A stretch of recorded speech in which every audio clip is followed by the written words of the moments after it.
Today it's all about ironweed on the Northeastern Native Plant Digest.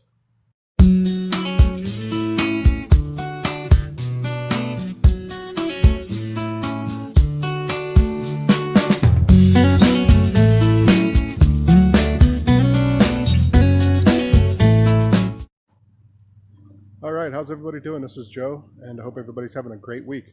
So today I want to talk about ironweed, or Vernonia species.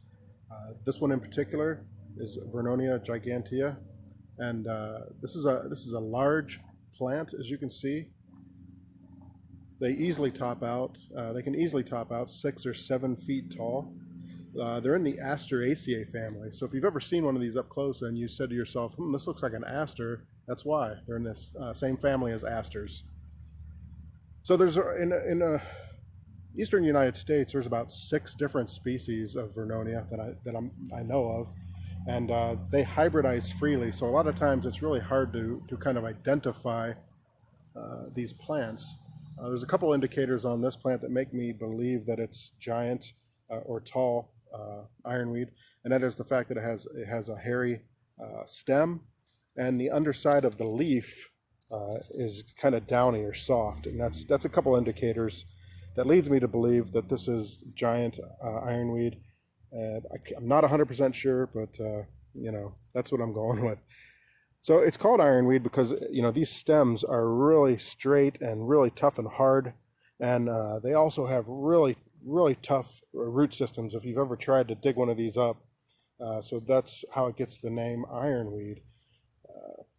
So these are, as I said, native to the entire eastern region of the United States. They're all over the place here in Ohio. This time of year you'll see them growing in meadows, ditches. That's the kind of environment that they prefer. This is another great plant. If you've got a problem area that has excessive moisture or heavy clay, this is another great plant for that. They thrive in full sun or part sun. They can do fine in regular garden soil if you want to try them in a more traditional flower border. Due to their height, though, I would probably recommend putting them at the back of the border. This particular specimen right here is probably 6 feet, maybe even more.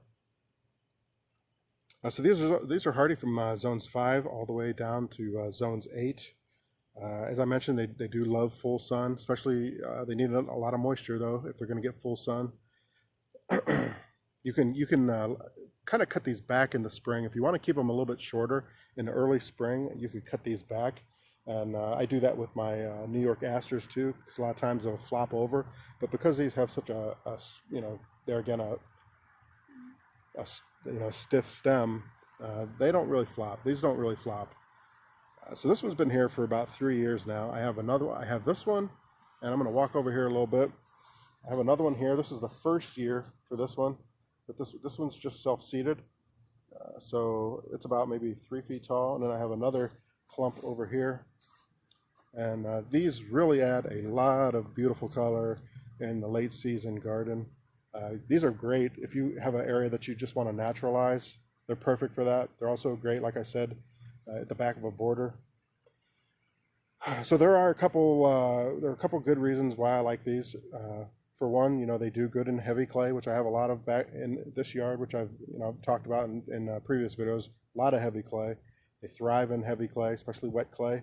They are deer resistant, so if you have a lot of deer in your area, they are going to be able to tolerate some of that grazing from deer. Another great thing about these things, these particular plants, is that they support about 22 different species of moth and butterfly caterpillar, which is pretty good. That's great. I like to plant plants that support pollinators, as you all well know. That's the purpose of this channel. Some of the moths that this supports are the ironwood root moth, the Parthenice tiger moth, and also the wavy line emerald, or also called the camouflage looper. So and there's about 22 species total that this plant supports. That's just 3 of them. You can find out more about the species that this plant does support by going to the National Wildlife Federation's Plant Finder. It's a free tool. It's a free resource. I put a link in the description. You just go there, you type in your zip code. It's going to bring up native plants to your area, both perennials and trees and shrubs. and it's going to rank them by the number of species that they help. And these ironweed are, they're not up there with goldenrod, but they're pretty good. 22 is a great number, so I feel really great planting this plant. It's a beautiful plant. It looks great, especially in the fall with goldenrod. You see this blooming alongside goldenrod. My goldenrod's a little bit behind. I think if it was getting more sun here, it would probably be in bloom. But these look great with, they look great with yellows. They look great with whites. They're just a beautiful plant. They attract a lot of bees. There's a lot of bee activity on these all the time, so you're going to be helping bees as well. I do see large butterflies on these too from time to time. I've seen tiger swallowtails on these and monarchs. So you're also going to be attracting big butterflies, and that's always a plus. As far as propagating these, from what I've read and from what I've tried, I haven't had a lot of success germinating the seeds from these. I've read some articles on these. The germination rate on these is fairly low.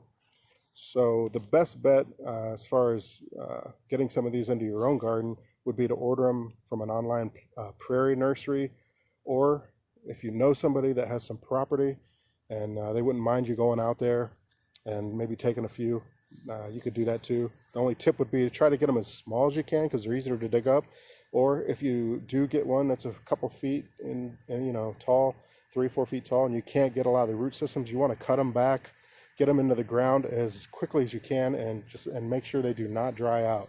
You want to keep them well watered when you're trying to get them established, because they do not like to dry out, especially when they're just been transplanted. So there you go. I just want to talk about this plant a little bit today. Definitely highly recommend this. It's a beautiful plant and deserves a spot in the native garden, and in any garden really for that matter. So I hope everybody has a great week, and thanks for all my subscribers. I appreciate the feedback. If you have any questions or anything like that, feel free to send me an email, or feel free to leave a message. And I'll try to get back with you as soon as I can. And give this a thumbs up. I appreciate the thumbs up. It does help the YouTube algorithm. And hope everybody has a great day and a great weekend. I'll talk to you later. Bye.